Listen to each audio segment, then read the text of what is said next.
I think I can go pretty quick through this one. You guys should be experts at this. Y equals 2 times the sine of x. Well, here's what I'm going to do. I'm going to say sine starts at 0, it ends at 0. There's a 0 in the middle. I usually go up to 1 and I go to -1. And I'm going to do real light dotted. Like there's the sine function. Go backwards. It starts at 0, it ends at 0. There's a 0 in the middle. It goes up first, it goes down to -1. There are 2 periods worth of the sine function. 2 times the sine, that is an amplitude thing. The amplitude is the distance from the middle to the maximum. Instead of going up to 1, it's going to go all the way up to 2. Instead of going down to -1, it'll go down to -2. This is down to -2, this is up to +2. So the zeros won't get any bigger. 0 times 2 is just 0. So it goes through all the zeros, and the graph is twice as high and twice as low. So the period stays the same. Period does not change, it's equal to 2 pi. What does change is this distance from here up to here. The amplitude is 2. I think you guys already knew that. That should seem like just regular old review for you. What does +2 do to a graph? Well, let's lightly draw the cosine function. It starts at 1. It ends at 1. There's a 1 in the middle, and there's these 2 points, and I do dotted little curves for the cosine function. Hopefully here on day 2, that's starting to feel a little more familiar to you. It starts at 1. It ends at 1. There's a -1 in the middle and these 2 zeros. And we can sketch this graph. Now, what does +2 do to a graph? Moves the whole graph up 2 units. So go find the maximums. There's 1 at 1. Go up 2 units. Go up to 3. Take this maximum, go up to 3. Take this maximum, go up to 3. These zeros go up to 2, so move this up to 2. This 0 goes up to 2. This 0 up to 2.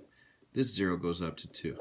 And this -1, when I add 2 to it, it goes up to 1. -1 up to 1.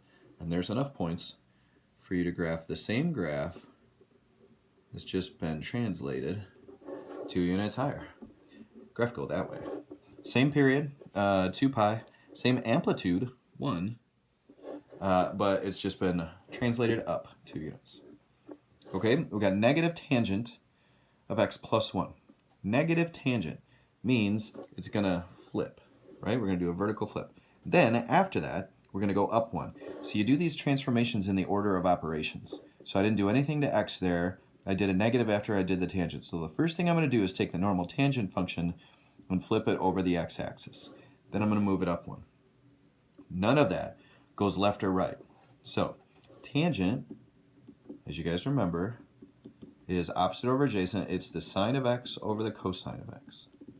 So where does tangent have vertical asymptotes? Wherever cosine has vertical asymptotes. Sorry, wherever cosine has zeros. So I can either go back to the unit circle and go, where is cosine 0? Where is the x value 0? There it is. Up at pi over 2. Where else is cosine 0? There it is at 3 pi over 2. Or negative pi over 2 and negative 3 pi over 2. The pi over 2's are where cosine is equal to 0. So the pi over 2's are going to be where tangent is vertical asymptotes. So let's put vertical asymptotes at pi over 2, and another one at 3 pi over 2, and another one at negative pi over 2, and another one at negative 3 pi over 2. Okay, what does the tangent function normally look like? It is increasing swooshes with the 0 right on the x-axis, right?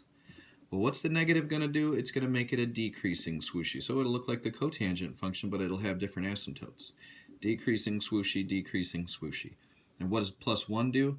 Instead of all these zeros being here, they're all going to move up 1. That will move up 1. That will move up 1. That 0 will move up 1. And I will have decreasing swooshies. There would be a 0 there. That would move up 1. And that would move up 1. Okay, so let me just do this one in the middle. Normal tangent function is an increasing swooshy that goes through the origin. Well, it got flipped, so it's going to go down, and this point moves up. So here we go. Go right through that point 0, 1, and then swoosh on down. So here's a graph of negative tangent of x plus 1. All right?